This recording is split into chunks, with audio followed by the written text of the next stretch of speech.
Translation. Lord Brahma, the Supreme Person within this universe, said, "My dear Priyavrata, kindly hear attentively what I shall say to you. Do not be jealous of the Supreme Lord who is beyond our experimental measurements. All of us, including Lord Shiva, your father, and the great sage Maharshi Narada, must carry out the order of the Supreme. We cannot deviate from his order." Purport of the 12 great authorities in devotional service for Lord Brahma himself, his son Narada, Swayambhuva Manu and Lord Shiva were present before Priyavrata. They were accompanied by many other authoritative sages.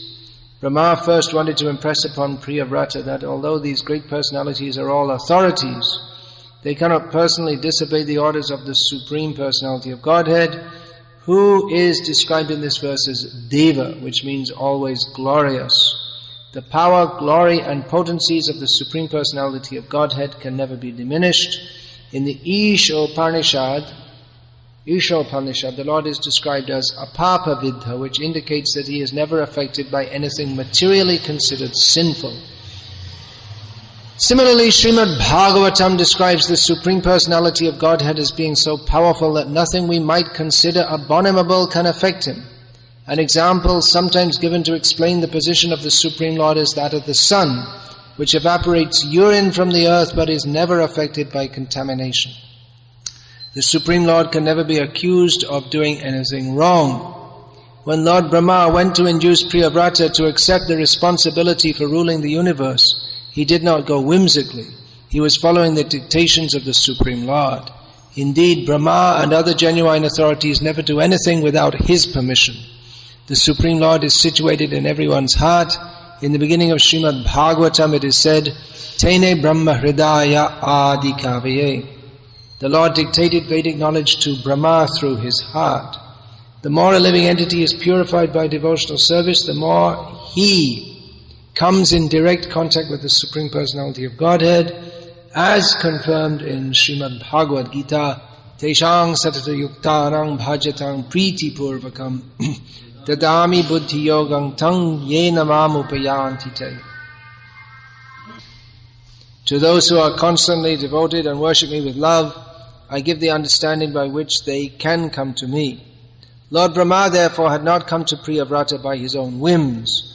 Rather, it is understood that he had been ordered to persuade Priyavrata by the Supreme Personality of Godhead, whose activities cannot be understood by material senses and who is therefore described herein as aprameya. Thus Lord Brahma first advised Priyavrata to hear his words with attention and without envy. Why one is induced to perform certain acts despite his desire to do something else is indicated herein. One cannot disobey the orders of the Supreme Lord, even if one is as powerful as Lord Shiva, Lord Brahma, Manu, or the great sage Narada. All these authorities are certainly very powerful, but they do not have the power to disobey the orders of the Supreme Personality of Godhead. Since Lord Brahma had come to Priyavrata in accordance with the orders of the Supreme Lord, he first wanted to dispel any suspicions that he might be acting as Priyavrata's enemy. Lord Brahma was following the orders of the Supreme Lord, and therefore it would be worthwhile for Priyavrata to accept Lord Brahma's order as the Lord desired. Many important points in this verse, beginning with Sri Bhagavan Uvacha. And it's Lord Brahma speaking, it's not Lord Vishnu. Generally when Sri Bhagavan Uvacha, that introduces Lord Vishnu speaking. But as Srila Prabhupada elaborates in the purport, what Brahma is saying is fully in accord with what Lord Vishnu says. Apart from Brahma himself being powerful and thus, at least contextually, being fit for being addressed as Bhagavan, what he says is in line with the Govindamadi Purusham Tamaham Bhajami, Krishnastu Bhagavan Swayam, the original personality of Godhead. Now at first he tells Priyavrata, just listen to me, listen to what I have to say. And Srila Prabhupada in the purport states that Lord Brahma states, listen to me, because Priyavrata might have thought that Lord Brahma was coming as his enemy. Doesn't sound possible, does it? But Brahma had this feeling that he may be thinking, I'm acting as his enemy. Of course, one can act as an enemy knowingly or unknowingly. Priyavrata might have thought that Brahma is my well-wisher, but he doesn't know how to advise me properly in this instance, because he's a grihasta. I'm a brahmachari, and he's a grihasta, and he wants to get me married, so I don't have to listen to him. He might have been thinking like that. Yeah, someone can act as an enemy even without knowing it. I mean, most of the population does that. Most of the people in the world, just like almost every parent is the enemy of their child, although they don't think so. Because they don't teach them about Krishna consciousness, they give them meat and fish to eat, and they think, well, this is very good, they'll be very healthy, but they're going to hell by eating meat and fish. Due to being ignorant. Hare Krishna. Almost everything that people do to try to help each other in the material world, although it's it may be actuated by a sense of compassion, well-wishing, but it has the opposite result. Welfare workers. They try to help others, but they don't know how to. And often they give wrong advice. Just like in India, for the last generation or so, there's been all this advice or saying that the old system is very wrong, the women shouldn't follow their husbands, and Ram was wrong to treat Sita the way he did, and in this way they're spoiling the whole culture and the whole family life. But they think it's good. Everyone should have equal rights. Everyone should have the right to do whatever they like as much as they like, as long as it doesn't interfere with others, because they have no idea of what is the purpose of human life or how it can be lived in accordance with the orders of the Supreme Personality of Godhead, which is another important point here in the verse.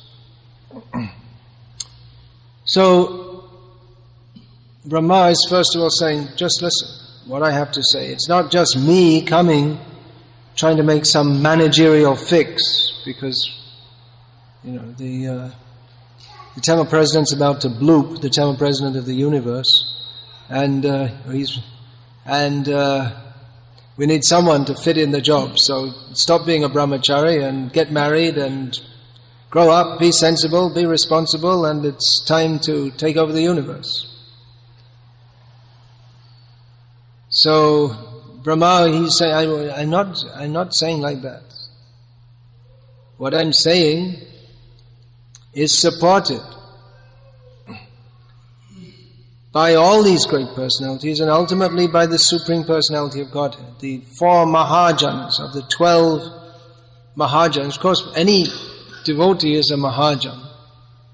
The actual Mahajan is Krishna. He's the greatest of all great persons.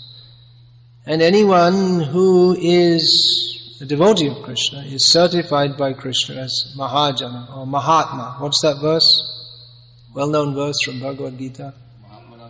Mahatmanastu mang partha daiving prakritim ashritaha bhajantyananya manaso gyatva bhutadinavyayam. Lord Krishna, who himself is known as Mahatma, one of his names in Vishnu Sahasranam, he gives the same title to those who worship him fully, ananya manasa. Those who are fully devoted to him, without deviation, knowing him as the original, inexhaustible personality of Godhead, who are in the shelter of his divine energy. They are known as Mahatma. They are not affected by the material energy. So, Yamaraj has given a list of 12 Mahajan, means the same thing as Mahatma, of which, so he gave some examples, means even among Mahatmas they're very famous. There are many devotees who have appeared in this world, but these 12 are particularly famous. Yamaraj gave the names of 12. Among them, 4 were present before Priyavrata. So it's quite a lineup. Because they knew Priyavrata, he's very fixed in his vow. Brahmachari, actual Brahmachari is very fixed in his vow. Brihadvrata, great vow. So Priyavrata, he hadn't formally taken a vow never to marry, as Bhishma had. But he wasn't expecting to get disturbed. He was just going on with his meditation, bhakti. He didn't expect to get disturbed. But all of a sudden, he's got all these heavyweights saying, hey, time to pack up. No more simple life for you. No more simple, sweet life. You've got to take charge of the universe. So Priyavrata was reluctant, and Narada, who we find is elsewhere, is very expert at, from Daksha's point of view, misleading Daksha's sons, Haryashvas and Shavalasvas. He preached to them that you shouldn't enter family life, you should just be brahmacharis and go back to Godhead, don't waste your time getting spoiled like this. So Narad Muni in this case doesn't go against the desire of Brahma, Swayambhuva Manu or Lord Shiva. Especially Brahma is coming to he's the most senior in one sense. In the matter of age, he's the most senior. So Narad doesn't go against them in this case. He supports that, all right, you be a grihastha, and later you won't be thwarted. Devotees are always well-wishers. Even though their advice may sometimes seem to go against what that person, they themselves may think, what's good for my spiritual life? They may be told to do something else instead. We found that many times. Srila Prabhupada did that. Just like Brahmananda in Africa. He didn't want to keep on going back. Prabhupada kept him. You go on, you stay there, do something, even though it's very difficult for him. Trivikram Maharaj in where was it? Japan. He was alone. Prabhupada said, it's all right for a sannyasi. You're Paratmanishta. The sannyasis, they make this prayer. Etans asthaya Paratmanishtam. The vow of a sannyasi is to be fixed. Paratmanishtam adhyasitam purvatamai mahadvi. Fixed in the path of the great devotees in service to the Supreme Lord, understanding Him as Paramatma. Wherever I go, I'm not alone. Krishna is within the heart, Krishna is with me. So it's very difficult for him, Prabhupada, to say, you go back, don't come back. It may be very nice to have good association and nice place, but Prabhupada often sent devotees out risking their spiritual lives so that they could spread the Krishna consciousness movement. But such devotees, they were not the loser even if they did fall away, because they got Prabhupada's blessings, just like one of those Pushta Krishnas. He was Swami at the time. He was Srila Prabhupada's traveling secretary, and Prabhupada was very satisfied with his service. He was very efficient, very intelligent. But he told Prabhupada that I'm not having proper sadhana, I'm not chanting 16 rounds, I don't have time, I'm so busy. So Srila Prabhupada told him that, well, even if you don't chant 16 rounds, you just stay with me and I'll maintain your spiritual life. Even if you don't chant, if you have the blessings of a pure devotee, that's even more important than chanting 16,000 rounds. Vangsidas Babaji Maharaj, he didn't have any beads, he didn't chant any rounds. He was pure devotee. The gopis, they didn't chant any rounds. I'm not making a case here for not chanting rounds. I'm just saying that the mercy of a pure devotee is the vital factor in our spiritual life. So if we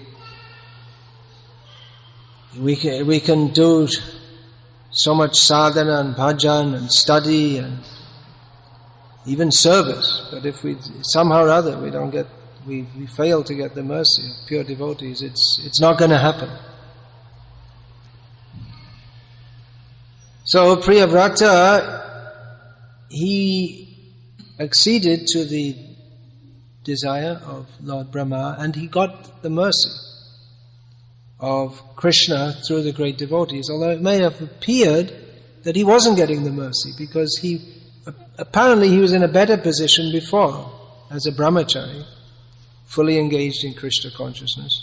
And then later he became what appeared to be like a materialistic sense enjoyer. He was a grihasta, king, seeing over the universe, but he wasn't bereft of the mercy of Lord Brahma, or which he might have been if he had not accepted his order. Now we have another case of the 4 Kumaras, who they were ordered by Lord Brahma to create progeny, which means they had to get married. And they refused, and Lord Brahma is trying not to be angry, but it popped out of his head in the form of his anger, came out of his head in the form of Lord Shiva. Mode of ignorance, this wrongful anger is in the mode of ignorance. Not all anger is in the mode of ignorance. Hanuman, his anger, that's not in the mode of ignorance. That's transcendental. When Srila Prabhupada would get angry, which was often, we don't hear much about that these days. We hear all stories, we have pictures of Prabhupada smiling, but actually he was very heavy.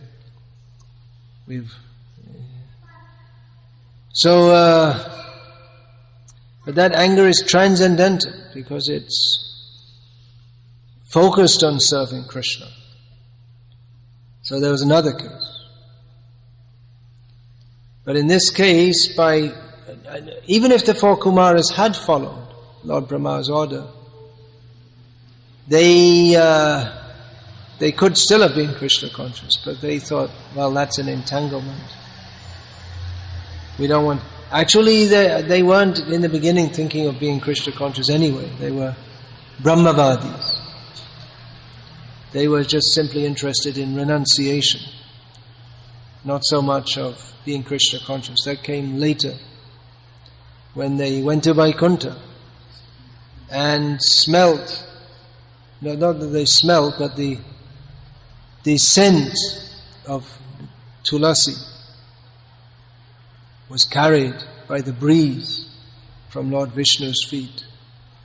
And all that they'd done up to that time of being detached from matter and trying to be pure, fructified with smelling the smell of tulsi offered to the feet of Lord Vishnu, and they became devotees. So Lord Brahma is saying that, just listen, I'm not come as your enemy. There's some service for you to do. It's all right, you're a brahmachari, that's very good. But for your service, it's required to be a household. Prabhupada, there's also a case in Vrindavan, that would be must have been 1974 approximately. The temple president, he wanted to leave. He was a brahmachari. He said, I can't go on with the management, with all that, and stay a brahmachari. So he wanted to leave and remain a brahmachari. And Prabhupada said, no, better get married and stay. Be the president. So I heard. And also in Vrindavan there was one sannyasi, and Prabhupada he wanted to spend more time in Vrindavan. Prabhupada preached to him and told him, no, you keep on moving. Told him, you keep on moving. Don't spend more than 3 days in one place. Don't stay in Vrindavan. And then right after that, another sannyasi, he told him, you stay in Vrindavan, don't leave. You have to manage. He was preaching to one, the sannyasi should always travel and preach. He preached the other, that you have a New Zealand passport, so you don't have any visa problems, so just stay here and manage this. So these are exactly which orders are given. Hare Krishna, Hare Krishna. To individuals. It may be different. That the general principle to serve Krishna, that is there. We have Bhakti Rasamrita Sindhu. There's 64 basic practices which every devotee has to follow. But specifically, what each devotee should do in their life, then they have to take orders from spiritual master. You should do like this, you should do like this. And how to apply that practically in the individual life. And even we see in the Bhakti Rasamrita Sindhu, some of the injunctions which are given, Srila Prabhupada, he didn't give us them to follow, and even one in particular, that the worship of Ganesh, Prabhupada said, don't do that. He said, which is done in all sampradayas, both Vaishnava and non-Vaishnava. Prabhupada said, don't do it. You worship the pure devotees. Ganesh is the remover of obstacles. For this he is worshipped. Before there's any puja, Ganesh should be worshipped. But Srila Prabhupada said, you worship the pure devotee. He had the picture of the acharyas on the altar. They will remove the implicit in this is the understanding that the pure devotees, they will remove the obstacles to pure devotional service by their mercy. Now in this case it seems like Lord Brahma is giving obstacles, one heavy, heavy obstacle. But again, Priyavrata, he's being asked to trust Lord Brahma. That what I'm saying to you, that is for your benefit. I'm not saying it to you out of envy. It's not like Indra when he sees some rishi meditating and he thinks, oh, now I'm in trouble. Now he's going to become more pious than me and more powerful than me, and I'm going to get early retirement. As Indra, someone else will take over. It's not like that. Lord Brahma is not like that. He's concerned both with the welfare of the universe and the welfare of Priyavrata. So this is a point which often comes up in our International Society for Krishna Consciousness. There's the need of the individual and the need of the institution, and they don't often they seem not to coalesce. That we need so many devotees to do so many services, but the devotees' own needs are to rise early, go to Mangalati, chant their rounds in the morning, have sufficient hearing and chanting, and of course to do lots of service also. But often we find that the devotees well, there's so much service to do, so cut this program, cut that program, and somehow or other the show has to go on. But then the very point for which the devotees joined, unless they're very surrendered and can understand the principle of fully surrendered service, which most devotees are not on that platform. That's why we need to perform sadhana. That's why we do chant rounds. We're not gopis who they just always thought of Krishna and always ran to Krishna. We need to perform sadhana so that we can increase our attachment to Krishna. We have to perform service also so we can increase our attachment to Krishna. But if we're performing service without sufficiently and with sufficient quality of hearing and chanting, then because our minds are not trained to think of Krishna, we'll be performing the service but not thinking of Krishna. And we'll wonder, why am I doing this? And we won't do it very nicely. So the individual need for hearing and chanting, if it's not fulfilled, well, the services might get done, but then the very purpose of people joining the temple so that they can make advancement in spiritual life is not fulfilled. So how to keep a balance between these two things is very difficult. There's no perfect balance, but both things have to be seen. In this case, Lord Brahma,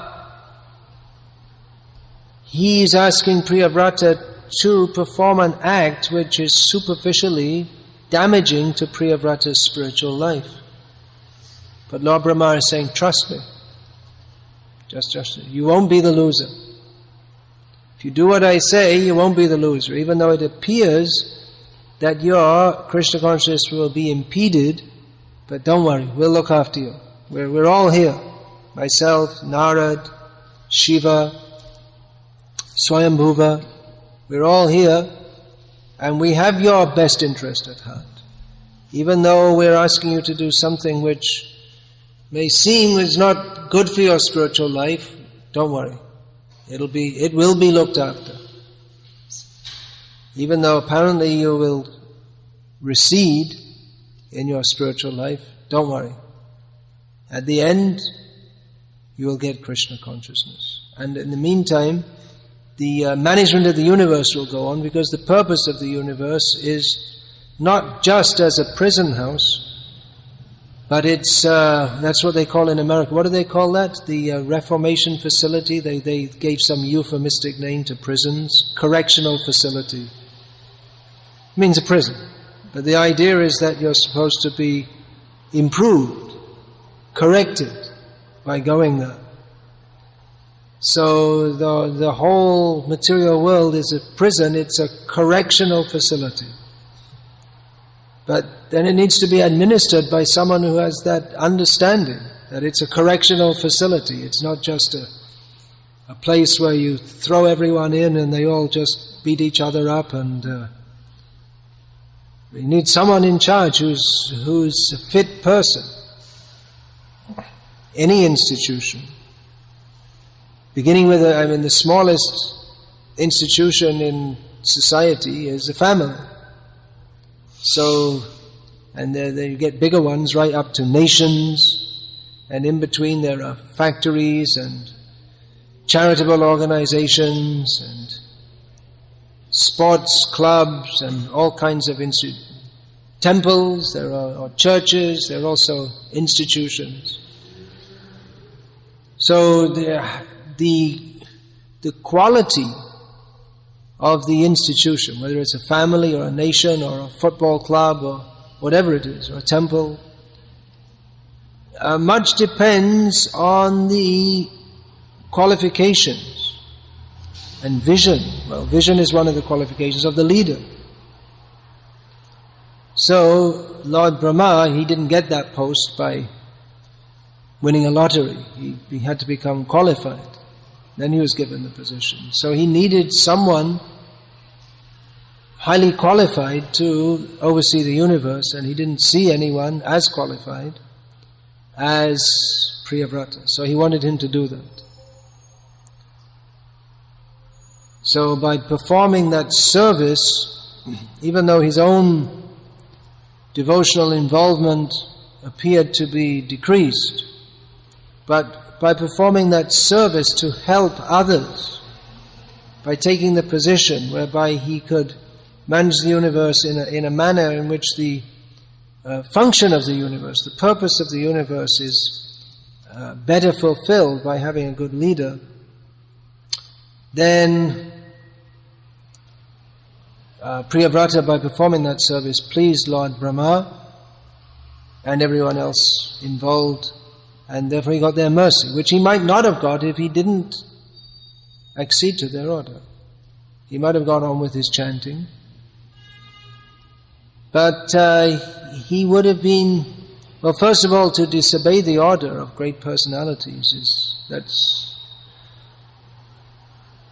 a bad start. And then he might have been perceived as being selfish. Srila Prabhupada often spoke of that. What is this bhajananandi? They're simply doing a little bhajan for their own spiritual advancement, but they're not interested in helping others. Prahlad Maharaj himself, he also made that point. Srila Prabhupada quoted that verse several times. What is that verse? The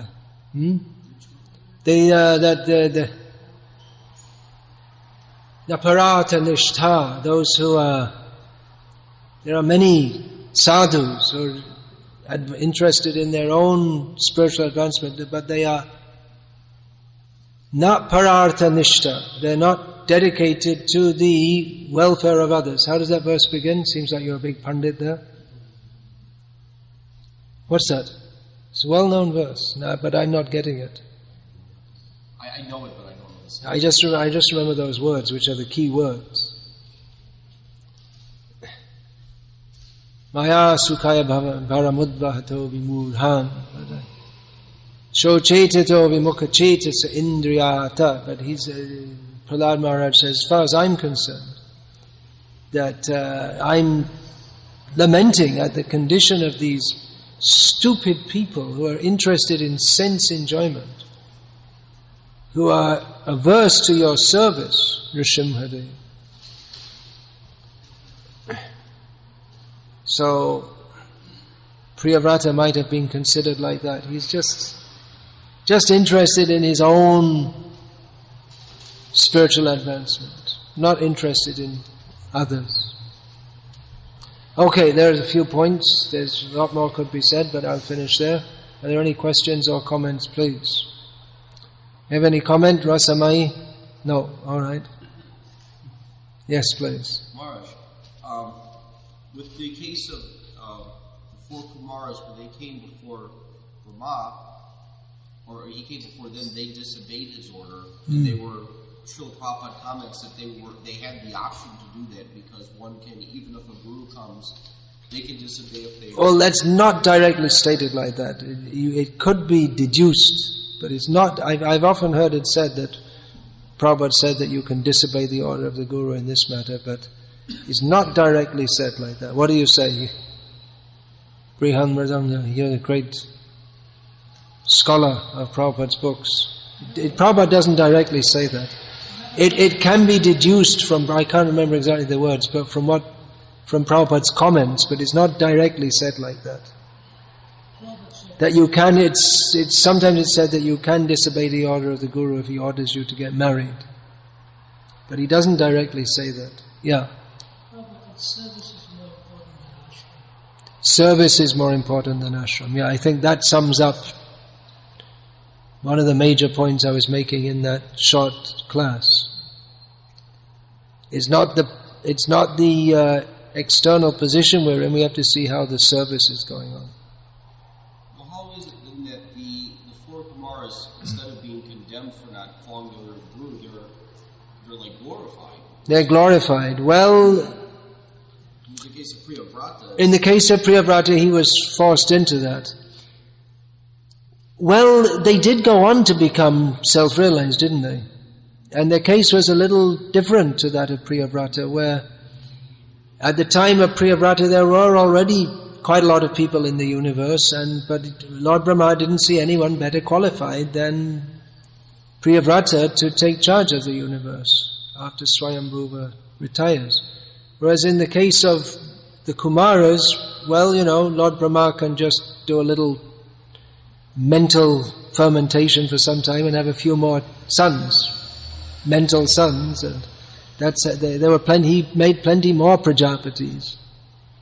It's not that he could make more like that. That's my speculation, I guess you can call it. Philosophical speculation, I hope, not mental speculation. There's a difference, as you know. Yes. Big drum. You have anything more to say?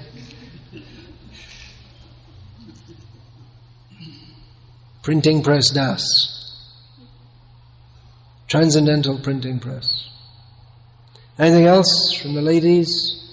Comments? Questions? Yes? One other thing is, if devotees ever want to reference how Brahma can be called Sri Bhagavan, Sanatana Goswami and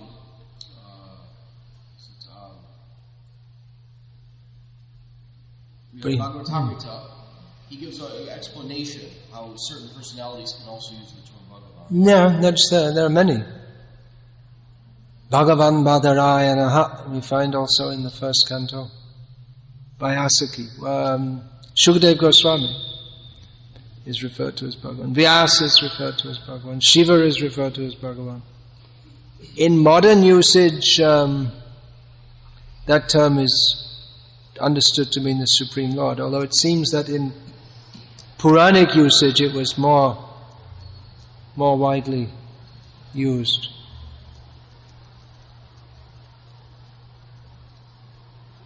It's one of those 20 zillion things that need more research.